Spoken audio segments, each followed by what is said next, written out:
바리새인 시몬이 예수를 식사에 초대했습니다.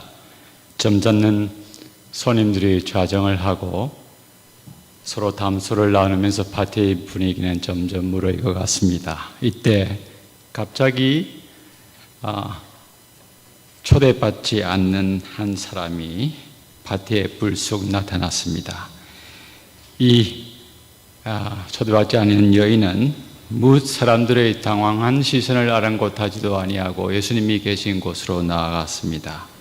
그리고 예수의 곁에 서서 눈물로 그 발을 적시고 자기 머리카락으로 예수의 발을 닦고 그 발에 입 맞추고 향유를 부었습니다. 졸지에 일어난 이 사건은 많은 사람들에게 황망한 일이 아닐 수가 없었습니다. 점잖은 사람들이 모여있는 곳에 죄인인 여자가 불쑥 찾아와서 이런 회개한 짓을 벌였기 때문이었습니다. 집주인인 시몬은 이 일을 제지하지 아니한 예수님을 속으로 못마땅하게 생각하였습니다. 시몬은 예수님이 만약 참 선지자라고 하면은 지금 이 행동을 하고 하는 여인이 어떠한 여자인 줄을 알았을 것이고 죄인인 줄을 알았을 테면 그 여자가 자기에게 나오는 것을 나오지 못하게 했을 것이다, 이렇게 생각을 했기 때문이었습니다. 예수님이 시몬의 심사를 모르실 리 없으셨죠. 즉시 시몬에게 50데나리온 탕감받은 자와 500데나리온 탕감받은 자의 비율을 던지셨습니다.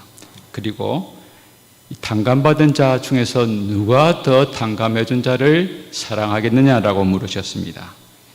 시몬은 마지못해서 많이 탕감받은 자니이다 하고 대답했습니다. 그러자 주님은 여인을 가리키면서 시몬에게 이렇게 말씀했습니다. 그의 많은 죄가 사하여졌도다. 이는 그의 사랑함이 많음이라. 그리고 사함을 받은 일이 적은 자는 적게 사랑하느니라 라고 덧붙였습니다. 이것이 오늘 사건의 전부입니다.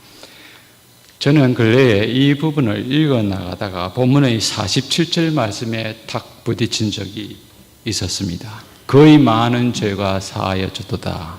이는 그의 사랑함이 많음이라. 사함을 받은 일이 적은 자는 적게 사랑하느니라. 예수님은 이 여인의 지극한 사랑의 행동을 죄 사함 받은 결과로 묘사하고 있기 때문이었습니다. 왜 그랬는지 모르겠습니다만은 저는 그날 새벽에 이 부분을 읽어 나가다가 이 구절에 탁 부딪혔습니다. 그래서 본문에 눈을 떼지 못하고 자꾸 들여다보고 있었습니다. 그런데 자세히 들여다보니 그 내용이 마치 여인이 예수님께 지극한 사랑의 행동을 보였기 때문에 죄 용서함을 받았다 하는 인상을 주게끔 본문이 기록되어 있었습니다. 이는 그의 사랑함이 많음이라. 그럴 리가 없는데 이때까지 내가 배워왔던 신학과 내가 가르쳤던 신학은 그게 아닌데 혹시 번역이 잘못된 것이 아닐까 생각을 하고 여러 성경 번역들을 찾아서 보았습니다.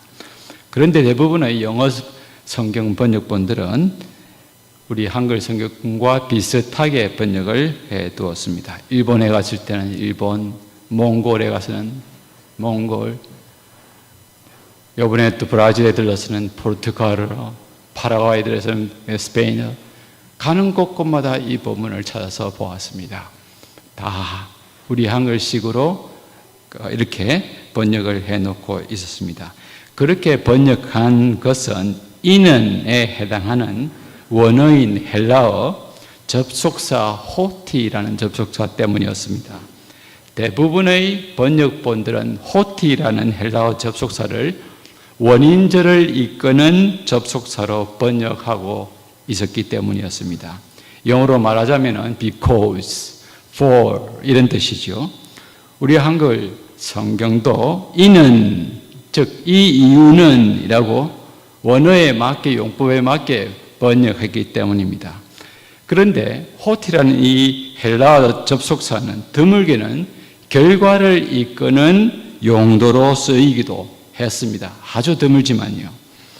만약 결과적인 의미로 쓰였다고 해석을 하면은 오늘 본문에는 그녀의 많은 죄가 사하여졌도다. 그 결과로 그가 이토록 많이 사랑함이라. 또는 그녀의 많은 죄가 사하여 줬도다. 그것은 그녀가 이토록 사랑하는 것을 통해서 증명되느니라. 이렇게 번역할 수가 있습니다. 그런데 오늘 쓰인 이 헬라 호티는 오히려 후자, 즉 결과적인 의미로 쓰였다고 할 수가 있습니다. 그 이유는 크게 두 가지로 설명을 할 수가 있습니다. 첫째로 이렇게 해석을 하는 것이 본문의 문맥상 훨씬 자연스럽기 때문입니다. 예수님은 이미 본문 앞절에서 탄감받은 자의 비유를 통해서 많이 탄감받은 자가 많이 사랑한다 하는 그런 대답을 유도해 내셨습니다. 그리고 47절 하반부에서도 사함을 받은 일이 적은 자는 적게 사랑하느니라 라고 말씀하고 있기 때문입니다.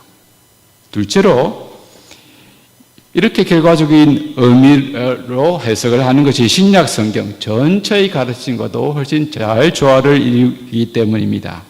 사도 요한은 요한일서 4장 19절에 우리가 사랑함은 그가 먼저 우리를 사랑하셨음이니라 라고 말씀했습니다. 하나님이 우리를 사랑한 것이 먼저라는 것이지요.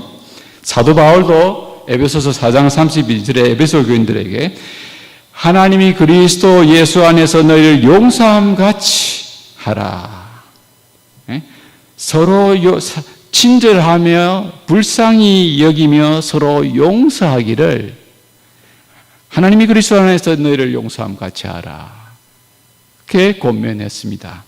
이것도 마찬가지의 구조를 지닌 권면입니다.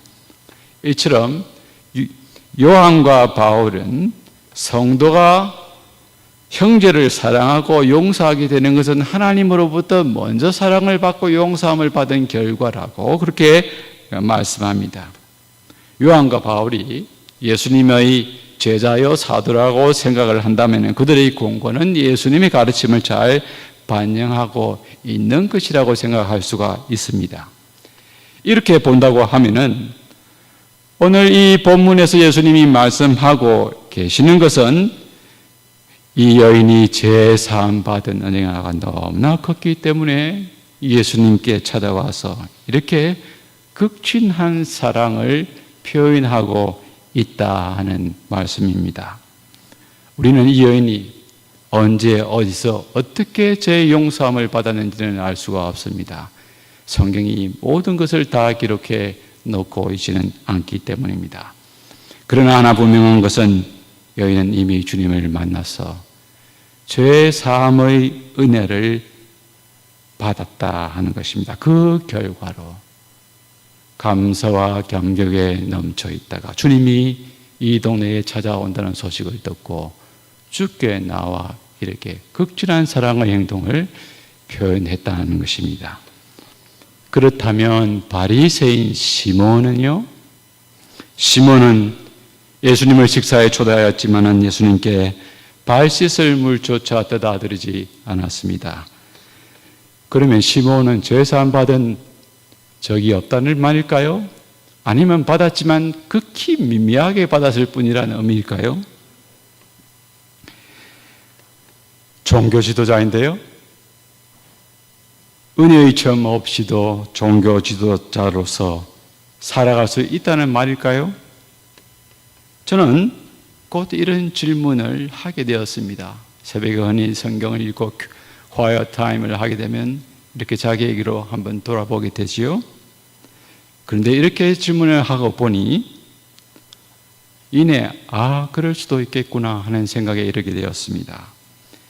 바리새인은 늘 율법을 읽고 연구하는 인물이었습니다. 그리고 그것을 회당에서 가르치는 종교 지도자였습니다. 그리고 정규적으로 금식하고 또 구제를 일삼아 왔습니다. 그러니 사람들로부터 종교적인 사람, 경건한 사람으로 늘 인정을 받아왔습니다. 이런 삶을 살아왔으니 바리새인은 정작 용서받을 만한 그런 죄를 지으며 산다 하고 생각하기가 쉽겠습니까? 나는 죄는 짓기는 짓겠지만은 가슴을 치며 회개할 만한 그런 죄는 짓고 사람은 아니야 하는 생각을 하기가 쉽지 않겠습니까?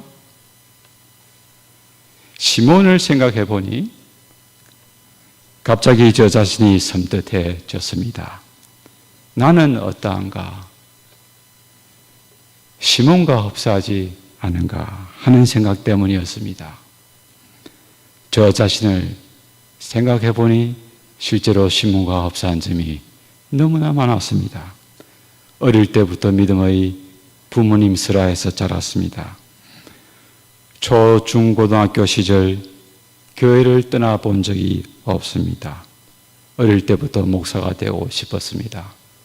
목사가 되려는 일념으로 주위 친구들에게 손가락질 받는 일은 당하지 않아야겠다 생각하고 늘 조심하면서 그렇게 생활을 했습니다.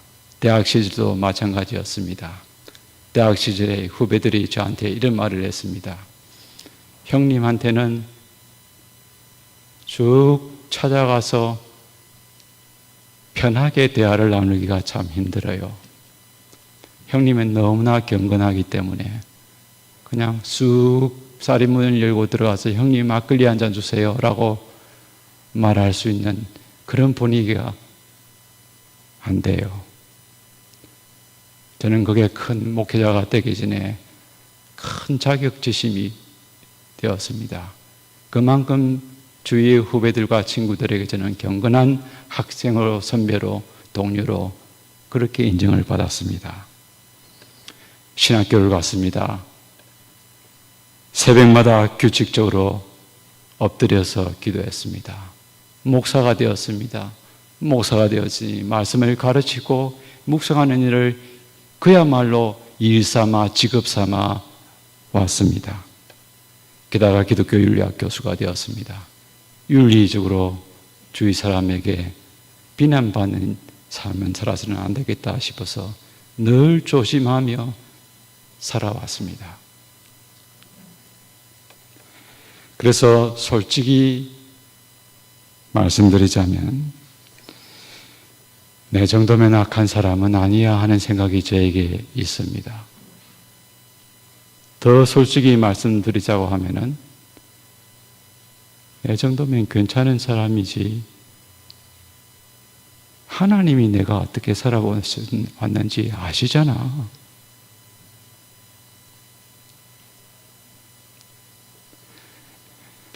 여러분은 어떻습니까? 혹시 저처럼 자기는 그렇게 몹쓸 죄인은 아니야 하는 생각을 갖고 살아왔고 살아가고 있지는 않으십니까? 죄는 짓겠지만 가슴을 치며 회개할 만한 그런 죄는 지으며 살아오지도 않고 살고 있지도 않다라고 생각하고 있지는 않으십니까? 말은 그렇게 하지는 않지만 몸으로 마음으로 그렇게 생각하고 살고 있지는 않으십니까? 그것은 우리가 얼마나 부패한 자들인가 하는 것을 잘 나타내주는 증거라고 할 수가 있습니다.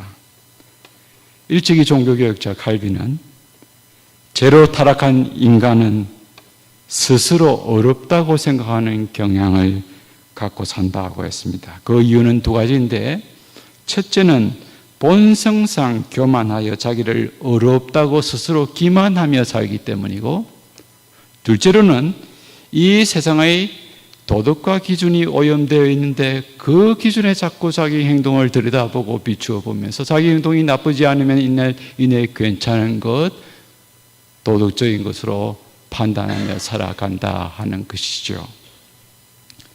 그래서 칼빈은 인간은 자신을 하나님 앞에 세워보지 않는 한 자신의 실상을 제대로 볼 방법이 없다라고 했습니다. 칼빈의 기독교 강요 제일 첫 장 1장 1절입니다.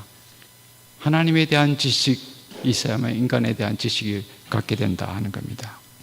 하나님의 의가 드러나 있는 율법의 거울 앞에 자기 자신을 비추어 보지 않는 한 자신이 얼마나 더러운 존재라 하는 것임을 인간은 깨달을 수가 없습니다.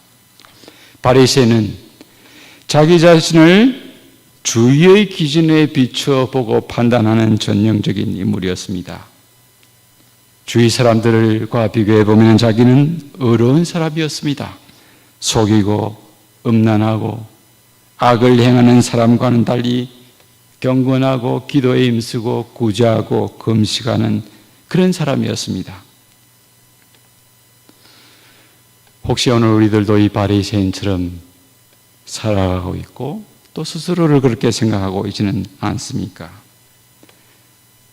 자신의 실상을 바로 깨닫지 못하고 있기 때문에 하나님의 긍휼을 간절히 바라는 마음 없이 그렇게 살아가고 있지는 않습니까? 왜 오늘 우리의 골방 생활이 밋밋해져 가고 있습니까?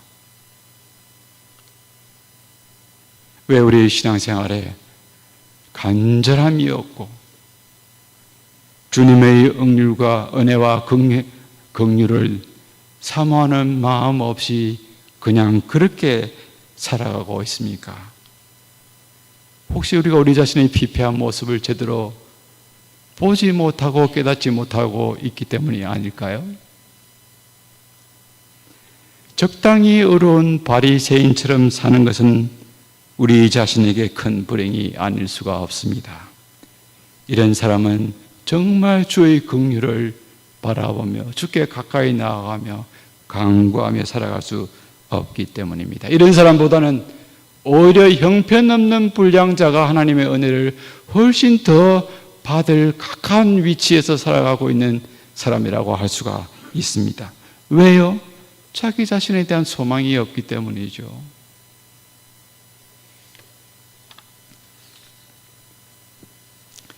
그러나 이 여인은 달랐습니다. 이 여인은 당시 죄인으로 정죄당하는 사람이었습니다. 당시 여인을 죄인이라고 표현했을 때에 그것은 이 여인은 10중 8구 창기였을 것이다 라고 주석학자들은 주석합니다. 그렇다고 하면은 당시 사회에서 누구도 그 여인을 가까이 하려고 하지 않았을 것입니다. 더러운 부정한 사람으로 취급되는 여인과 가까이 접촉하게 되면 그 접촉하는 사람이 부정하게 된다는 율법에 알고 있기 때문이었습니다. 이 여인은 사회로부터 멸시를 당할 뿐만 아니라 격리당한 채 살아갔던 여인이었습니다. 스스로도 죄책감에 눌려서 살아갈 수밖에 없던 여인이었습니다. 이런 여인에게 우리 주님이 찾아가셨습니다. 아무도 찾아주지 않는 여인에게 주님이 먼저 찾아주셨던 것이지요. 일방적인 은혜였습니다.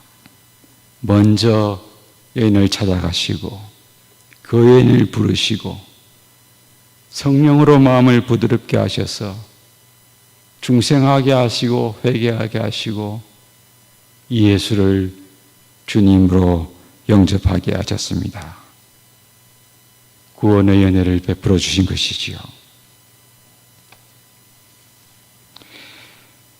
이 여인은 예수 그리스도를 만나서 죄의 문제를 해결하고 난 뒤에 완전히 새 사람이 되었습니다.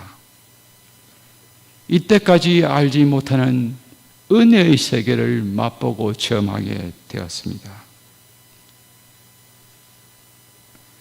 죄가 넘친 곳에 은혜가 넘친다라는 로마서 5장의 바울의 이 표현은 바로 이런 것을 일컫는 말이 아니겠습니까? 시편 32편 1절 5절에 보면 시인은 죄산 받은 복을 이렇게 노래하고 있습니다. 허물의 사함을 받고 그 죄의 가려움을 받은 자는 복이 있도다.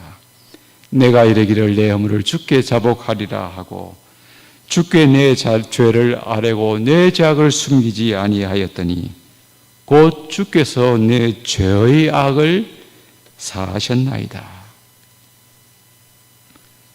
이 여인은 주님을 만나 죄 용서함을 받고 죄의 결박으로부터 벗어나고 자유하게 되었습니다. 성도 여러분, 인생 역전이 다른 게 아닙니다.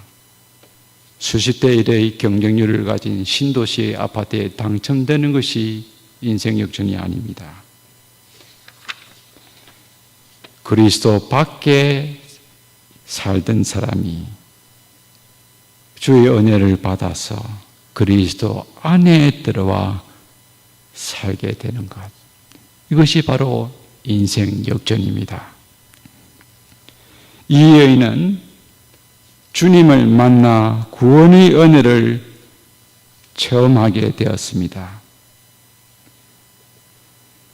슬픔이 기쁨으로, 고통이 찬송으로 바뀌게 되었습니다. 인생의 행복이 소유와 명예와 권세에 있는 것이 아니었습니다. 주님을 만나게 되니 참으로 안위함과 안식을 누릴 수가 있게 되었습니다. 여러분, 이것이 인생의 참 행복입니다. 인간은 본래 죄의 지배 아래 사는 한 참 위안을 누릴 수가 없는 존재입니다. 그럼 우리가 볼 때 우리 주위에 많은 것을 갖추고 누리고 있는 사람들, 근사하고 그럴듯하고 윤택하게 사는 것처럼 보입니다만은, 그러나 실제로 그런 사람도 인간으로서의 근원적인 불안을 갖고 살아가고 있습니다. 이 세상의 돈, 명예, 성공을 추구하며 사는 자들은 오히려 그것 때문에 더 불안하고 안절부절하며 살기 마련입니다. 이런 것들은 사람에게 진정한 위안을 줄 수가 없습니다. 이런 것이 있다고 하더라도 불안하기 마련입니다. 이것이 인간의 한계와 비참함입니다. 가진 자는 날아가지 아니할까? 가지지 못한 자는 손에 어떻게 하면 쥐을까? 늘 노심초사하고 살아갑니다. 그런데 이 여인은 예수님을 만나서 자기를 결박하던 모든 죄의 세력에서 자유하게 되니 비로소 세상이 다르게 보이고 어떤 것도 줄 수 없는 안위를 맛보게 되었습니다. 그러니 자신이 지니고 있던 모든 것을 자기에게 안위를 주신 그 주님을 위해서 드려도 아깝지가 않게 되었고 드리고 싶어졌습니다. 보십시오. 이 여인은 무엇 사람들의 시선을 아랑곳하지도 않고 예수께 나와서 눈물로 예수의 발을 적시고 자기 머리털로 닦았습니다. 그리고 주님의 발에 입을 맞추고 최상급의 향유를 그 발에 부었습니다. 내음이 진동했지요. 그녀는 자기가 가진 최고의 것으로 주님을 영화롭게 하고 싶었습니다. 자기에게 죄 용서함의 은혜를 베풀어 주신, 새 삶을 주신 주님을 영화롭게 하고 싶었습니다. 은혜와 사랑을 체험해 보니 모든 것을 자원하여서 주님께 드리고 싶었습니다. 여러분, 이것이 신앙세계이지요? 사람을 움직이는 것이 어떤 규율이나 법칙이 아닙니다. 은혜를 받게 되면 감격하게 되어서 심령이 움직여서 자원하게 되는 것이지요. 하나님의 사랑을, 은혜를 제대로 받게 되면 받은 자는 그 안에서 하나님에 대한 사랑이 신선하게 용솟음칩니다. 견딜 수 없게 됩니다. 경험해 보지 않고는 이해할 수 없는 그런 것이지요. 성도 여러분, 오늘 우리들에게 이러한 감사가 있습니까? 이러한 감격이 있습니까? 나를 구원하여 주신 주님을 생각만 해도 마음이 울컥하고 감격스럽습니까? 내 같은 것을 주께서 사랑하여서 구원하여 주셨다. 그 생각만 해도 마음이 울컥하고 감격스럽습니까? 오늘 우리에게 이런 마음이 없으면 우리의 심령에 뭔가 고장이 난 것이라고 할 수가 있습니다. 하나님이 우리에게 은혜를 주시려고 하면은 그 전조가 반드시 있게 마련입니다. 우리에게 먼저 애통하는 마음을 주십니다. 자신의 더러움과 비폐함을 보게 하고 절망하게 만드십니다. 그래서 하나님의 긍휼만 바라보게 만드십니다. 고장난 마음에 대한 애통함이 우리에게 있어야 하겠습니다. 그 마음을 주님이 우리에게 회복시켜 주도록 기도해야 하겠습니다. 1971년, 70년 정도로 제가 기억을 합니다만 제가 초등학교 5학년 때 일이었습니다. 어느 날 부산역에 광장에서 미국 선교사들이 와서 부흥 집회를 한다 하는 소식을 친구로부터 전해 들었습니다. 한 30분 떨어진 저희 집에서 어떻게 걸어서 갔던 기억이 있는데요. 그때 저는 어렸을 때부터 신앙생활을 했지만 그 집회를 통해서 특별하게 선교사들의 이 통역되는 선교사들의 설교를 통해서 주님이 나를 위하여 보배 피를 흘리시고 십자가를 지시고 순환을 당하시고 구원하여 주셨다 하는 그 죄 속함의 교리를 깊이 깨닫게 되었습니다.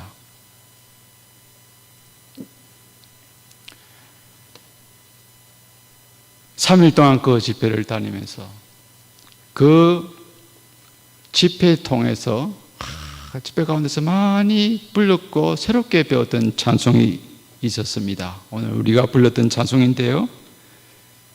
나 같은 죄인이 용서함 받아서 주 앞에 오른 사람 됨은 확실히 믿기는 어린 양 예수의 그 피로 속죄함 얻었네. 속죄함 주 예수 내 죄를 속했네. 할렐루야 소리를 합하여 함께 찬송하세. 그 피로 속죄함 얻었네. 집회를 마치고 돌아올 때 그 30분 40분 거리를 어린 아이였지만은 구원의 은혜에 감사하고 감격해서 마지막하게 주위 사람이 들을까봐 간절하게 부르면서 그렇게 걸어왔던 기억이 있습니다.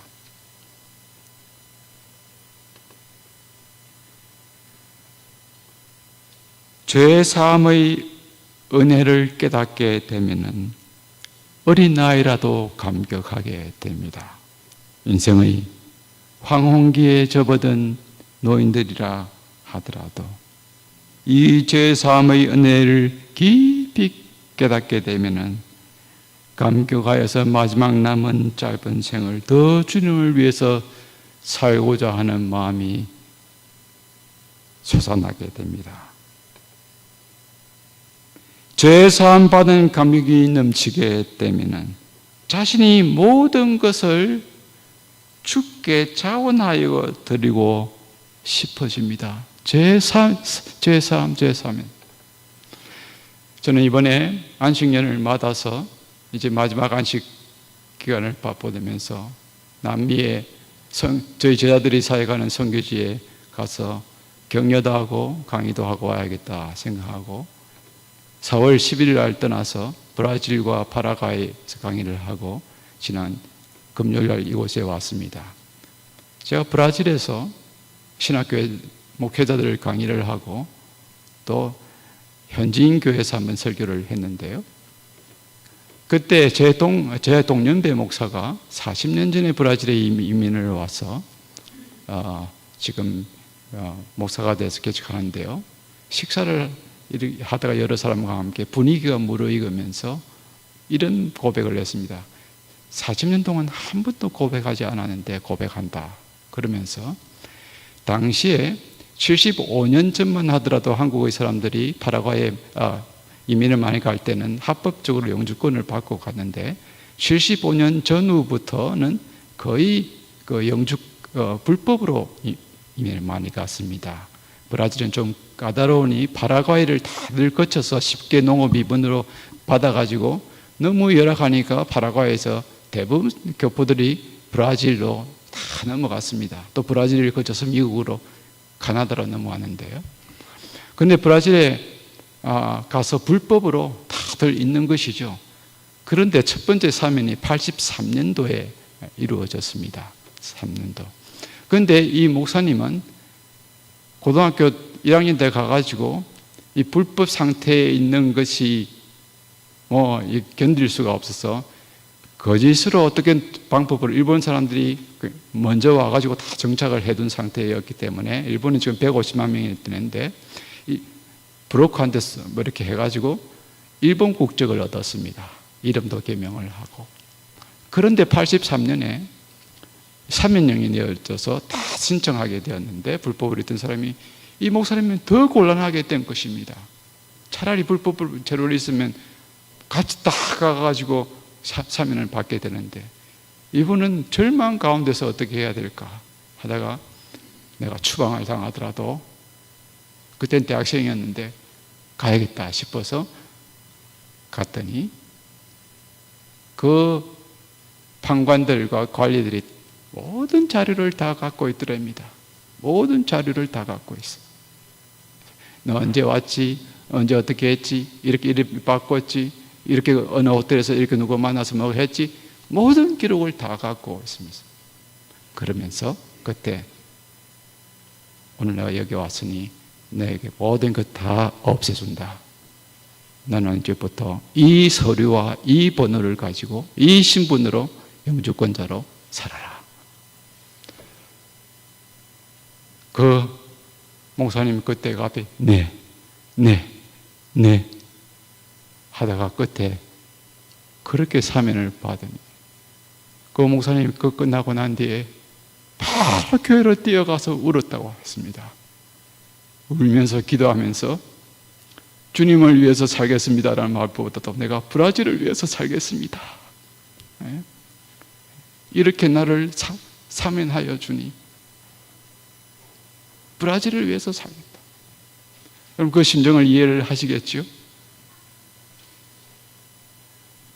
영주권을 해주고 불법 상태에서 자기를 법적인 신분으로 회복시켜준 그 나라에 대해서도 나라를 위해서 살고자 하는 마음과 빚진 심정을 갖는데 저는 그 말을 듣고 눈물이 났습니다. 얼마나 고등학교 시절을 어렵게 보내고 힘들게 보내었을까.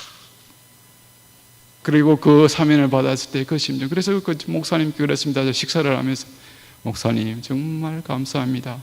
오늘 부엉이를 한 것 같습니다.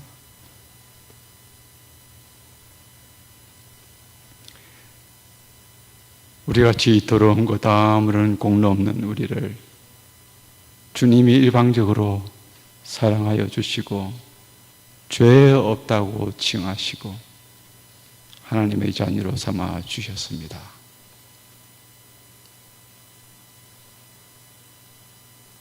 이 주님을 영화롭게 하는 삶을 우리는 살아야 합니다.